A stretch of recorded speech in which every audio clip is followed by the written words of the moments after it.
Florence, a city of marble domes, narrow streets, and sunlight that seems to fall just a little differently, as if aware of the history it touches. For centuries, it was the beating heart of the Renaissance, and behind that heartbeat was a single family whose name still echoes through the city's streets and across the world: the Medici.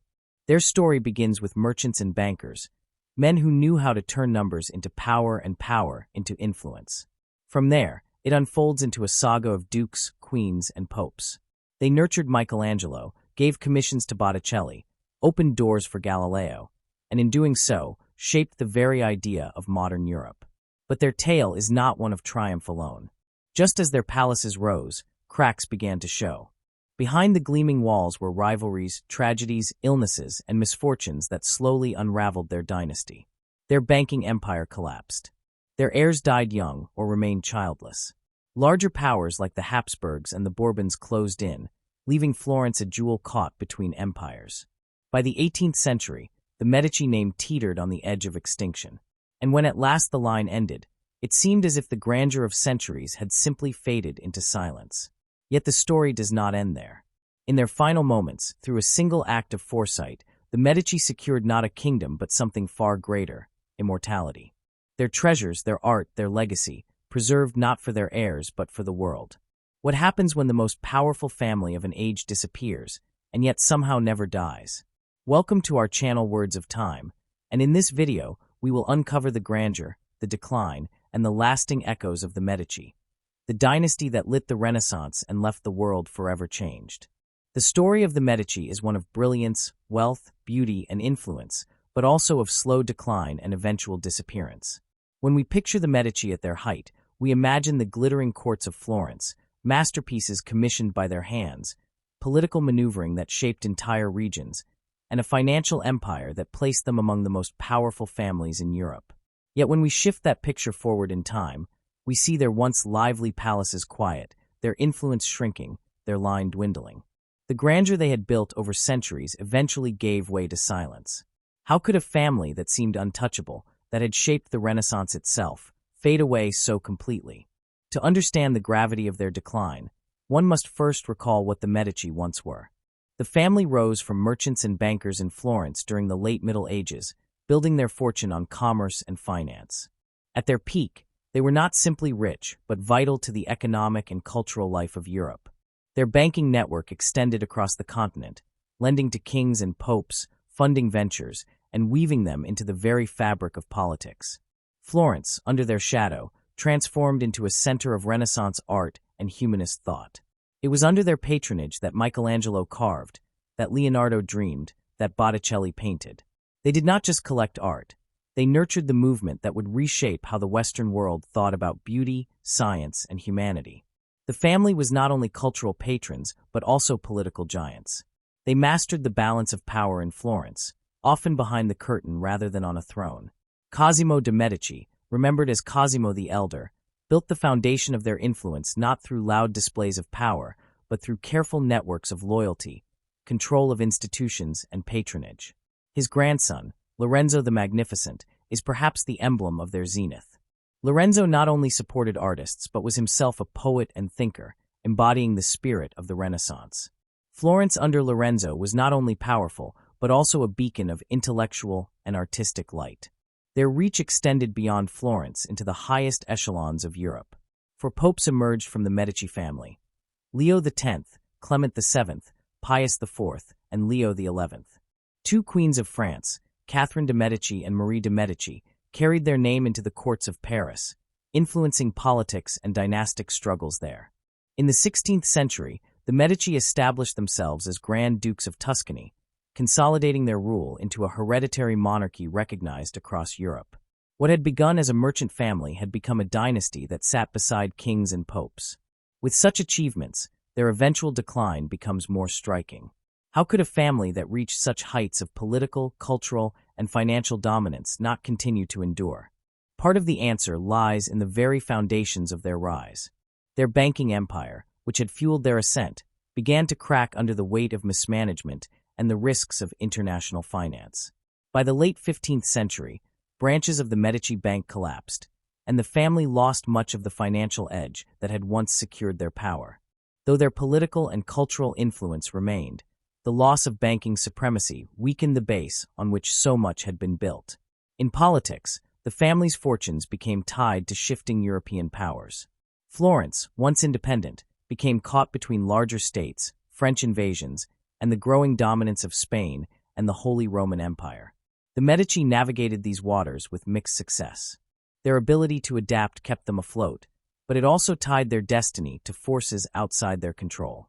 By the 17th century, the Medici Dukes of Tuscany no longer held the same sway they once had in shaping European politics. Their territories, though still significant, were overshadowed by the rising powers of France, Spain, and Austria. Another factor in their decline was the dwindling of the family line itself. The early Medici generations were numerous and energetic, but as the centuries passed, fewer heirs were born. Marriages within noble circles often prioritized political alliances over genetic diversity, and health issues plagued the later generations.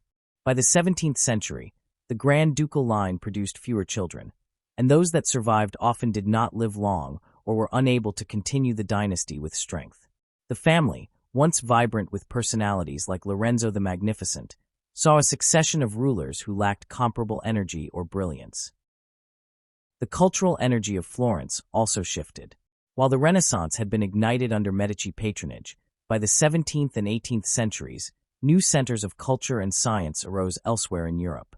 Paris, London, and Vienna became focal points of intellectual and artistic innovation. Florence remained proud of its heritage, but no longer stood at the vanguard of European culture. The Medici, whose identity had been so tied to fostering the Renaissance, found themselves custodians of a past rather than leaders of the future. Their palaces and collections remained impressive, but they were increasingly symbols of former glory rather than active influence. By the 18th century, the family line neared its end. Cosimo III, Grand Duke for nearly 6 decades, presided over a court that had grown rigid, pious, and inward-looking. His long reign drained much of the energy from Tuscany's political and cultural life. He left no surviving sons, only 2 daughters, and a son who died before him. When the last Medici Grand Duke, John Gaston, took the throne, he was ill, disinterested, and childless. His reign was marked more by decline and neglect than by grandeur. When he died in 1737, the Medici male line ended. The death of John Gaston closed a chapter not only for the family, but also for Florence and Tuscany. The European powers quickly decided the fate of the region, handing Tuscany to Francis Stephen of Lorraine, the husband of Maria Theresa of Austria. The dynasty that had guided Florence through the Renaissance, produced popes and queens, and left behind some of the greatest art in history, had ceased to exist. Their palaces stood, their art collections survived, their name was remembered, but the family itself was gone. The decline of the Medici is not simply the story of a family's end, but also a reflection of the shifting tides of history. No dynasty, no matter how powerful, is immune to the forces of change. The Medici had flourished at a moment when commerce, art, and politics intersected in ways they could master. But when those conditions shifted, when banking changed, when European power consolidated in great states, when Florence lost its central role, their grip weakened. Add to that the personal misfortunes of dwindling heirs and less capable rulers, and the fall becomes clearer. What makes their story compelling, however, is not just the decline but the contrast between their heights and their end. To walk through Florence today is to see the grandeur they built. The Uffizi, the Medici chapels, the vast collections of art. Yet behind these walls lies the silence of a family that no longer exists. Their final sunset was not sudden but stretched across centuries, a slow fading of vitality until at last the line went dark. And so the central mystery remains both clear and poignant. How could such a formidable dynasty cease to be? The answer lies in the fragile nature of power itself. Wealth can disappear, political fortunes can shift, heirs can fail to appear, and cultural leadership can move elsewhere. The Medici remind us that even those who seem untouchable are bound by time. They shaped an era, they defined a culture, they left an indelible mark on history, and yet they too faded into silence. The death of John Gaston marked the closing of the Medici story, but to understand how the line dwindled to that point, we need to look closely at what might be called the unlucky generations. The family had once seemed destined to endure. They had built wealth and patronage, extended their reach into papal thrones and royal courts, and planted themselves as hereditary rulers in Tuscany. Yet in the final century of their dynasty, fate turned against them in a way that money and power could not reverse. The Grand Dukes of this period, especially Cosimo III and his children, were bound in a cycle of misfortune, illness, and failure to produce heirs. Their downfall was not sudden but a gradual unraveling, made all the more painful because it was tied to personal tragedies that played out in public view. Cosimo III de' Medici became Grand Duke in the year 1670, ruling for an extraordinary 53 years. His reign was one of the longest in European history, and in theory such longevity should have provided stability. Instead, it became a burden. He inherited a duchy already less influential than in the time of his predecessors, and he lacked the energy or skill to restore its strength. Where earlier Medici rulers had been dynamic patrons of art and politics, Cosimo was deeply pious, rigid, and resistant to change. His rule emphasized strict moral codes and heavy taxation, which drained vitality from Florence and Tuscany. While he remained devoted to the church and tried to align his duchy with religious authority, his approach often stifled cultural life and economic growth. Cosimo was not without personal ambition. Above all, he longed to secure the dynasty through heirs. He married Marguerite Louise d'Orléans, a French princess and cousin of Louis XIV, in what should have been a significant political alliance. Yet the marriage was a disaster almost from the beginning. Marguerite Louise disliked Florence, despised the strict piety of Cosimo, and clashed bitterly with her husband. After years of open quarrels, the two separated. She returned to France and lived in a convent, leaving Cosimo with custody of their children, but also with a tarnished public image. The union that was meant to strengthen the Medici instead deepened their misfortunes. Despite the unhappy marriage, 3 children were born, and for a time this offered hope. The eldest, Ferdinando, was expected to continue the dynasty. As heir, he carried the weight of expectation, and his father's reign only sharpened the need for him to secure the future with children of his own. In his youth, Ferdinando seemed promising. He was lively, cultured, and interested in music and the arts. He sponsored composers and musicians, in many ways recalling the family's earlier tradition of patronage. His court was far more vibrant than his father's, and people looked to him as a possible restorer of Medici prestige. Yet his personal life quickly became the source of trouble. Ferdinando was married to Violante Beatrice of Bavaria, a match intended to strengthen political ties with one of the great Catholic dynasties of Europe. But the marriage was troubled and produced no children. Ferdinando showed little interest in his wife, and many accounts suggest that he preferred relationships with men. At the time, this was both a private matter and a political crisis. The need for heirs was urgent, and Ferdinando's failure to provide them caused growing anxiety. His health further complicated matters. In an age when medical knowledge was limited, illnesses spread easily, and Ferdinando suffered from syphilis, a disease common in Europe at the time, but poorly understood and incurable. The illness weakened him, left him in constant pain, and eventually claimed his life in 1713, decades before his father. With Ferdinando's death, the hope of a strong and fertile heir was lost. Attention then shifted to the younger son, John Gaston, who would later become the final Grand Duke. John Gaston was an unlikely candidate for leadership from the start. Unlike his brother, he was not lively or outgoing but rather melancholic, withdrawn, and often ill. His education was sound, but he never displayed the confidence or energy needed to inspire a court. He too entered into a marriage meant to serve dynastic purposes, wedding Anna Maria Francisca of Saxe-Lauenburg. The union was unhappy from the beginning. John Gaston disliked his wife intensely, and the two separated soon after, living apart for the rest of their lives. With no affection between them, the chance of producing heirs vanished. John Gaston's health, like that of his brother, was fragile. He suffered from gout, obesity, and likely the lingering effects of infections that could not be treated with the limited medicine of his time.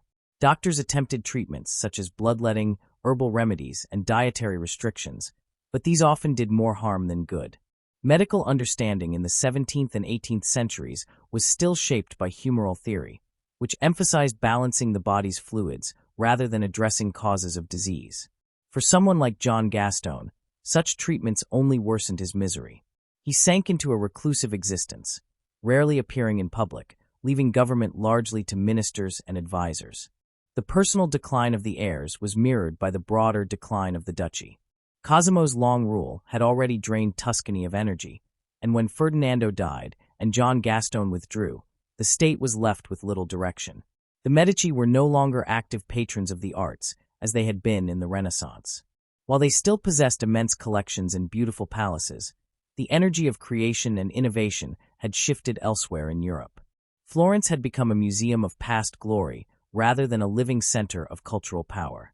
The tragedy of the unlucky generations was not only in their failure to produce heirs, but in how illness and personal misfortune stripped the family of vigor. At a time when dynasties were judged by their ability to continue through marriage and children, the Medici appeared cursed. The deaths of promising heirs, the infertility of unions, the decline of health, all combined to weaken the dynasty in ways no political maneuvering could repair. Cosimo III himself grew increasingly desperate as the years passed. He sought recognition from the European powers to ensure that one of his daughters might inherit, but the rules of succession and the interests of neighboring states worked against him. His daughters, Anna Maria Luisa and Violante Beatrice, were cultured and intelligent, but in the male-dominated politics of the time, they were seen as unfit to rule Tuscany. Foreign powers were eager to claim the territory once the Medici line ended, and their eyes were already fixed on succession long before John Gaston's death. When John Gaston finally became Grand Duke in 1723, he was already broken in spirit. He ruled for 14 years, but his reign was marked more by personal retreat than active governance. He rarely appeared in public, often confined to his chambers, and his reputation grew that of a sad, withdrawn ruler presiding over the twilight of a dynasty. The Tuscan court during his reign was lifeless compared to the brilliance of Lorenzo the Magnificent, or even the patronage of earlier dukes. Ministers carried on the business of state, but the vitality was gone. When John Gaston died childless in 1737, the line of the Medici was extinguished. The unlucky generations of Cosimo III and his children show how deeply dynasties depended not only on wealth and politics, but also on the fragile threads of health, fertility, and personal fortune. The Medici had built palaces and funded masterpieces, but in the end, no fortune could shield them from illness or secure heirs when marriages failed. Their story is a reminder of the limits of power and the inevitability of human frailty. In their fall, we see not only the end of a family, but also the fading of an era when Florence had once stood at the very center of the world. The story of Cosimo III, his children, and the unlucky generations who brought the Medici line to its quiet end cannot be told in isolation. Their personal misfortunes and illnesses explain the immediate failure of succession, but the seeds of decline had been planted much earlier. By the time Cosimo ruled, Tuscany and Florence were already no longer at the center of European affairs. The dynasty's inability to adapt to these changes and the lack of strong leadership in its final centuries left the family vulnerable. Their decline was not simply a matter of bad luck with heirs. It was the result of a shifting political and economic landscape, combined with internal fractures, that steadily undermined their position long before John Gaston's death in 1737 closed the chapter. To grasp the forces pressing upon the Medici, one must first consider the changing nature of Europe in the 16th and 17th centuries. When the family had risen to prominence in the 15th century, Italy was a mosaic of city-states and regional powers. Florence could flourish as an independent republic under Medici influence, balancing its interests against rivals like Venice and Milan, while Rome under the papacy remained both a religious and political heavyweight. But as the centuries turned, Italy's independence began to erode. Larger dynastic empires, especially the Habsburgs and the Bourbons, extended their reach into the peninsula. These houses commanded vast resources, territories stretching across continents, and armies far larger than anything Florence could muster. The Habsburgs, ruling both Spain and later Austria, became dominant players in Italian politics. Spanish power reached into Naples, Sicily, and Milan, placing much of the peninsula under their influence. Austria extended Habsburg control into northern Italy during the wars of the 17th and 18th centuries. At the same time, the Bourbons, with their stronghold in France, grew into a counterweight.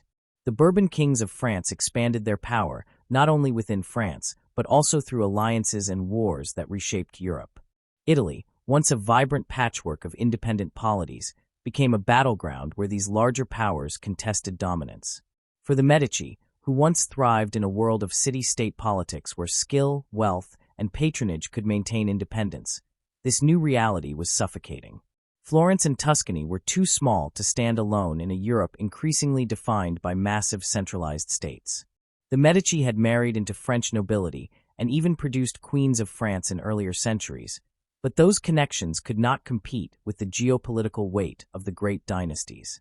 Cosimo III's attempts to maneuver among these powers only revealed Tuscany's weakness. Rather than shaping events, the Medici found themselves caught in currents beyond their control, dependent on the goodwill or indifference of empires whose ambitions dwarfed their own. Alongside political shifts came profound changes in economics. Florence had once been the hub of banking and trade, the home of the Medici Bank, and the seat of a mercantile empire that gave them the means to direct politics and culture. Yet the 15th century banking empire was fragile, tied to the personal skill and judgment of those who managed it. When branches failed, when loans to monarchs went unpaid, and when competition grew, the Medici Bank collapsed. By the 16th century, the family's financial empire was already a shadow of what it had been under Cosimo the Elder. More broadly, Florence's role in European commerce was undercut by global changes. The discovery of the Americas and the opening of sea routes to Asia shifted trade away from the Mediterranean toward the Atlantic. Ports in Spain, Portugal, and later the Netherlands and England grew rich as goods flowed through their harbors. Venice, once the gateway of trade from the east, and Florence, with its inland mercantile networks, both suffered. Wealth was no longer concentrated in the Mediterranean, but along the Atlantic coast. The Medici, tied to old networks of trade and lacking the maritime power of Portugal or Spain, could not adapt to this transformation. Tuscany itself remained agriculturally productive, but it did not compete with the dynamic economies of northern Europe. The Medici rulers of the 17th century relied heavily on taxation to maintain their courts and defenses, which burdened their subjects and sapped energy from commerce. Cosimo III's religious strictness further discouraged economic vitality, as industries connected with luxury or entertainment were suppressed. Where earlier generations had fueled innovation, the later Medici suffocated it under weight and caution. Florence, once the heart of Renaissance innovation, became increasingly provincial in the age of global empires. The weakening of external position and economic decline were compounded by divisions within the family itself. The early Medici, from Cosimo the Elder to Lorenzo the Magnificent, were masters of internal cohesion. They managed rival branches of the family, balanced competing interests, and presented a unified front. They understood that Florence's republican structures required careful manipulation and that their survival depended on solidarity. Later generations, by contrast, were often fractured. Disputes over succession, quarrels in marriages, and rivalries between siblings weakened the family. The disastrous marriage of Cosimo III and Marguerite Louise of Orleans is one example of this internal dysfunction. Instead of cementing an alliance with France, the marriage collapsed into bitter enmity, producing estrangement and scandal. Their children were marked by the tension of their parents' hostility, and their own marriages failed to heal the rift. Ferdinando's disinterest in his wife and his illness, John Gaston's rejection of his spouse, and the absence of heirs were not just personal tragedies, but reflections of a family that had lost its unity of purpose. In earlier centuries, marriages had been carefully managed tools of power. By the late 17th century, they became sources of weakness. Leadership, too, had declined. The Medici at their height were decisive figures who commanded respect across Europe. Cosimo the Elder had built networks that extended through Florence's institutions. Lorenzo the Magnificent was both a cultural icon and a shrewd political leader. Even in the 16th century, when the family transformed itself into dukes, Cosimo I established the Grand Duchy with firmness and expanded Tuscan territory. By contrast, the later dukes were hesitant, pious to the point of withdrawal, or simply ineffectual. Cosimo III's half-century reign exemplifies this decline. Long but stagnant, defined more by moral rigidity and heavy taxation than by creative vision or energetic rule. His successors, weakened by illness and disinterest, left Tuscany adrift. The difference between the bold, unifying figures of the past and the hesitant rulers of the later generations could not have been starker. In the Renaissance, the Medici had led Florence with a blend of calculation and charisma that made the family indispensable. By the 18th century, they seemed like relics of a past age, holding titles and palaces but commanding little influence. The contrast between Lorenzo the Magnificent, who embodied the energy of an entire era, and John Gaston, who rarely left his chambers, speaks to the depth of the decline. It is tempting to see this decline as inevitable given the rise of large empires and global trade, but the lack of leadership hastened the family's fall. Other small states in Italy, such as Savoy in the north, managed to carve out space and even grow into significant powers through shrewd alliances and bold leadership. The Medici might have adapted more successfully had they found rulers of similar caliber in their later generations. Instead, their internal quarrels and lack of strong personalities meant they were swept aside by history's larger currents. The seeds of decline, then, were not only in external forces, but in the erosion of the qualities that had once defined the Medici. They had risen through adaptability, patronage, unity, and boldness. They fell through rigidity, division, misfortune, and timidity. By the time John Gaston died, the family was no longer capable of defending its place in Europe. The great empires of the Habsburgs and Bourbons determined Tuscany's fate, and the once mighty Medici were consigned to memory. This long unraveling, from the height of Renaissance brilliance to the silence of extinction, illustrates the fragile balance of power and fortune. Dynasties endure only when they adapt, when they produce leaders who can match the demands of their age. The Medici had done so in their prime, but the world changed faster than they could adjust, and their later rulers lacked the strength to keep pace. Their sunset was not a single moment of catastrophe, but the slow, inevitable dimming of a dynasty that had once seemed immortal.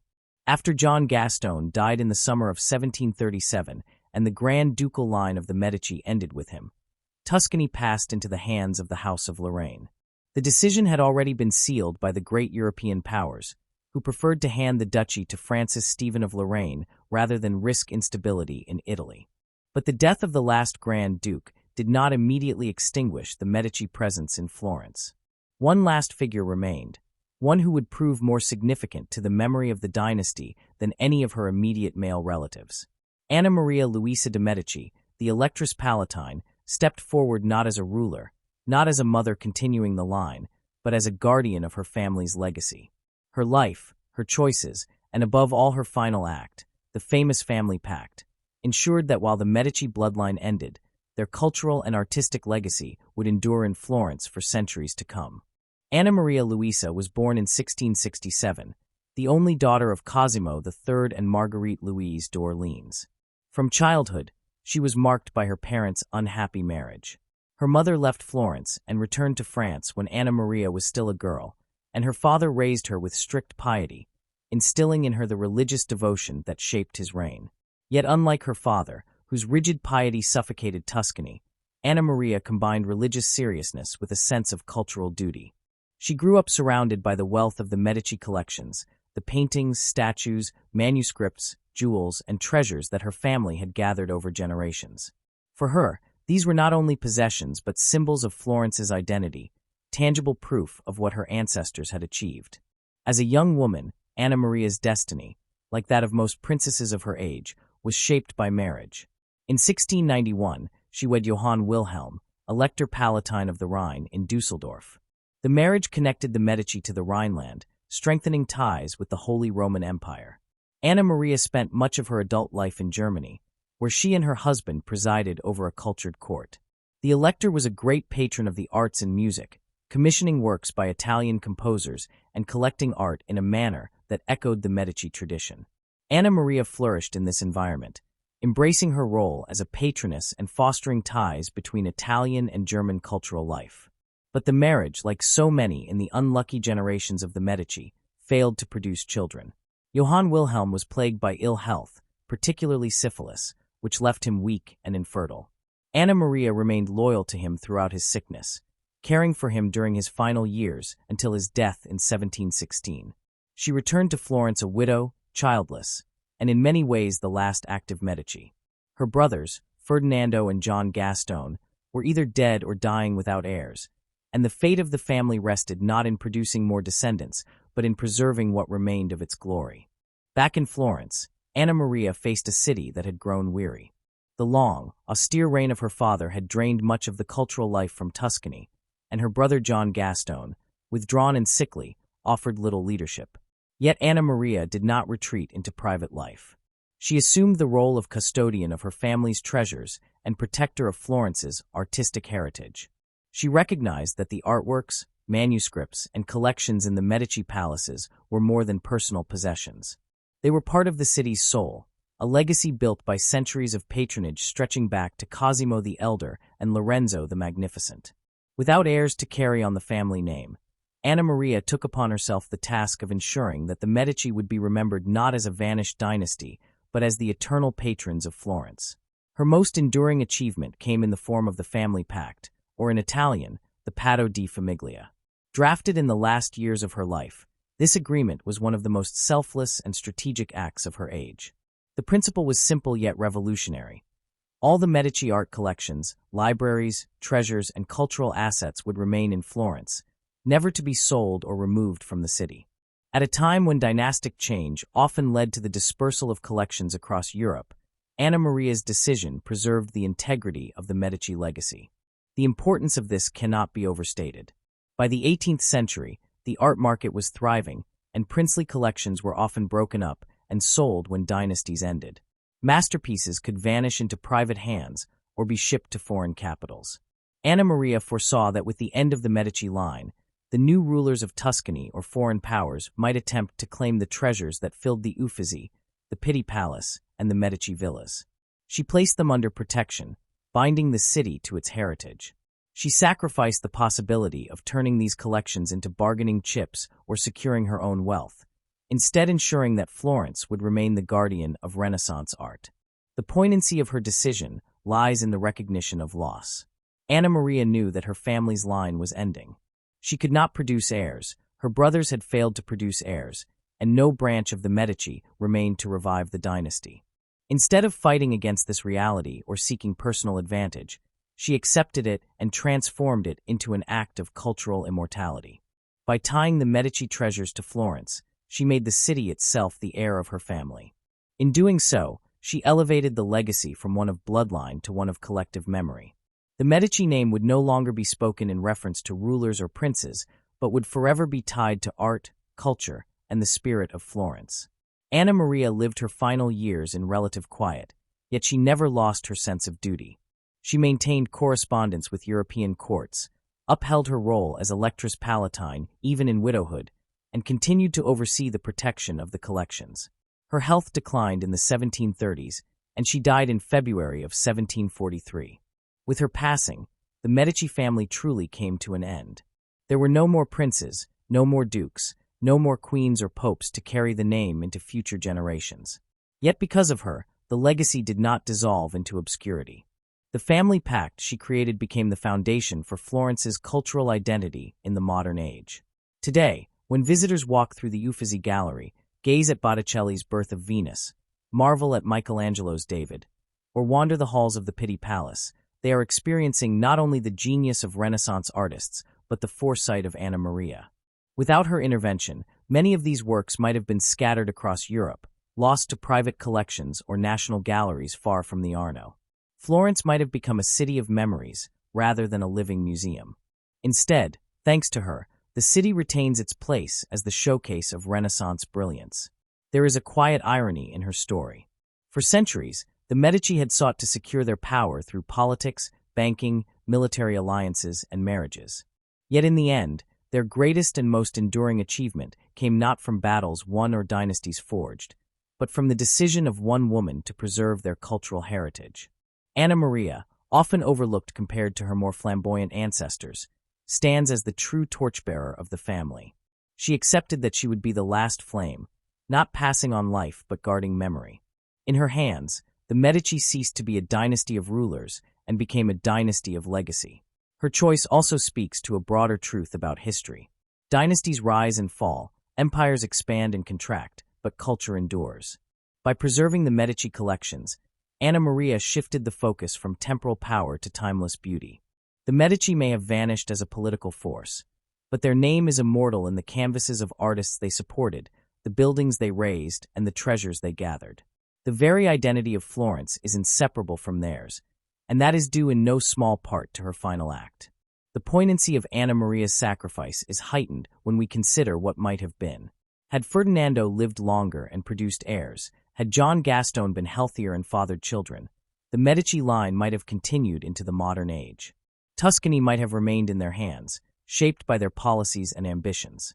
Yet such a continuation would not necessarily have preserved the legacy as effectively as Anna Maria did. Dynasties often dissipate wealth and scatter collections over generations. It was precisely because she accepted the end that she secured immortality. By sacrificing dynastic continuation, she preserved the essence of what made the Medici significant. Her story closes the long arc of the Medici narrative with dignity. From the rise of Cosimo the Elder through the brilliance of Lorenzo the Magnificent, through the papal Medici and the Grand Dukes, the family had played roles as bankers, patrons, rulers, and politicians. Their decline was marked by misfortune, poor leadership, and the overwhelming power of larger empires. Yet in their final chapter, through Anna Maria, they achieved something beyond politics. They ensured that Florence would never be forgotten as the cradle of the Renaissance. In this sense, Anna Maria Luisa de' Medici was not merely the last of her line. She was the bridge between the past and the future, the guardian of memory, the custodian of beauty. Her family pact was not just a legal document, but an act of love, for her family, for her city, and for the idea that art and culture matter more than crowns and titles.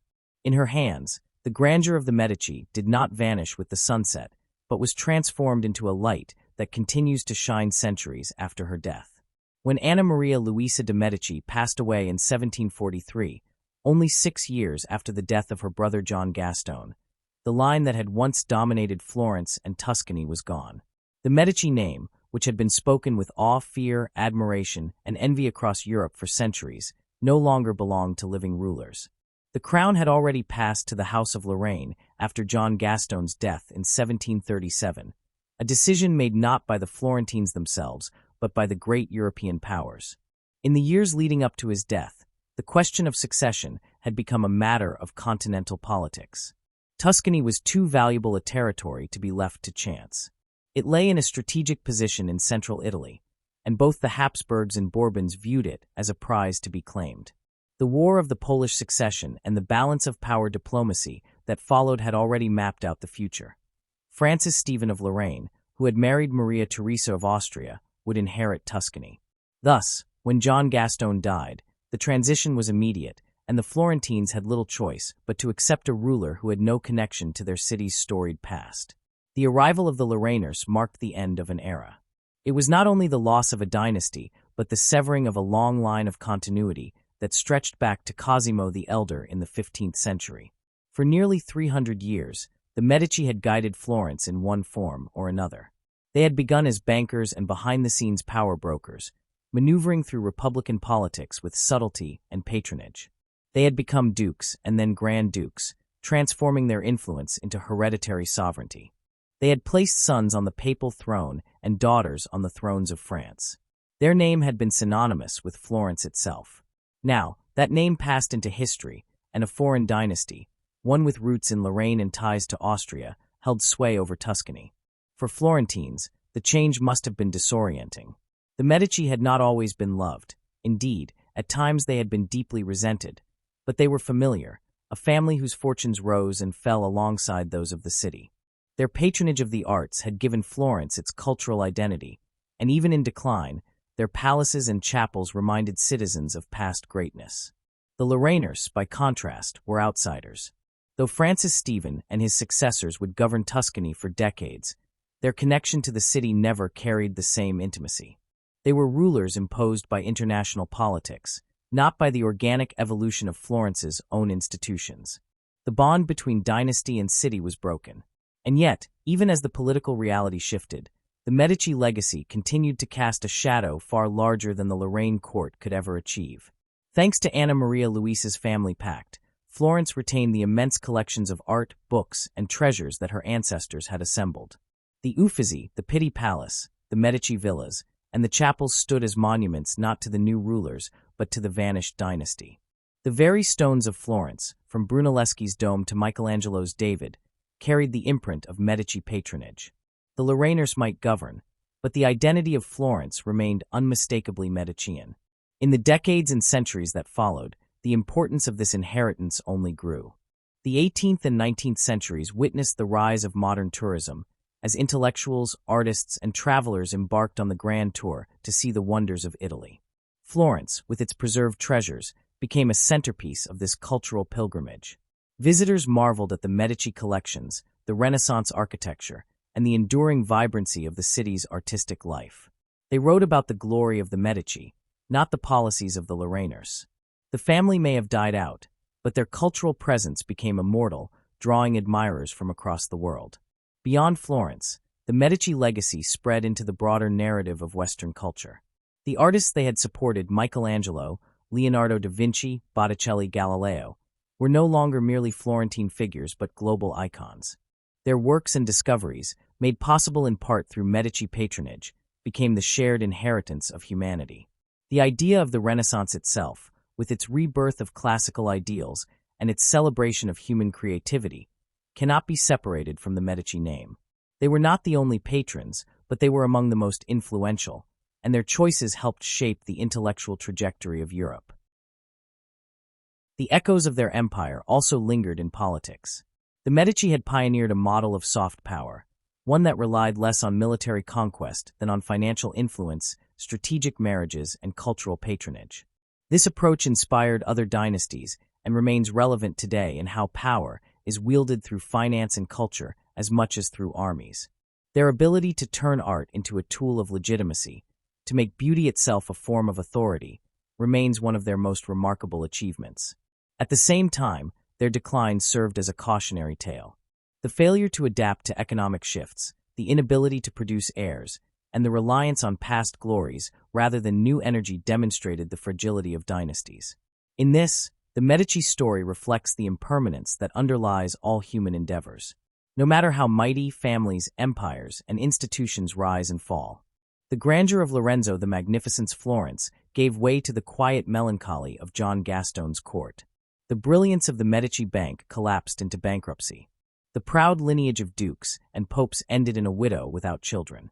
The Medici remind us that power is fleeting, that even those who seem untouchable are bound by time. Yet their true inheritance was never meant to be political power alone. Their true inheritance lies in what they left behind for the world. Florence today is not visited because of the House of Lorraine or even because of later Italian rulers. It is visited because of the Medici. The paintings, the sculptures, the architecture, the very atmosphere of Renaissance humanism that still permeates the city, all of these are their gift. The Medici may have lost their heirs, but they secured a form of immortality more enduring than crowns or thrones. Anna Maria Luisa's family pact ensured that this inheritance would not be scattered, but her decision only safeguarded what the family had already built over centuries. It was Cosimo the Elder's patient patronage, Lorenzo the Magnificent's brilliance, the ambitions of dukes like Cosimo I, and even the quiet resilience of figures like Anna Maria that together created a legacy greater than any one generation. This is why the Medici story continues to resonate. It is not simply the story of rise and fall, of wealth and decline. It is the story of how human creativity, when nurtured, can outlast dynasties, nations, and even centuries. In the end, the Medici demonstrate both the impermanence of political power and the permanence of cultural achievement. Their empire of art, ideas, and patronage echoes long after their political empire vanished. To walk through Florence is to walk through their memory, to see the traces of their choices in every piazza and gallery. The dynasty is gone, but the inheritance remains, bequeathed not to one heir or another, not to a single nation, but to the world. And so the story closes with a paradox. The Medici failed in the most basic dynastic duty, to produce heirs and secure succession. Yet in that failure, through foresight, luck, and enduring cultural vision, they achieved something greater. They remind us that the true measure of greatness is not the endurance of bloodlines, but the endurance of ideas and beauty. Their sunset was final, but the light they left behind continues to shine, undimmed by time, illuminating not only Florence but the shared heritage of humanity.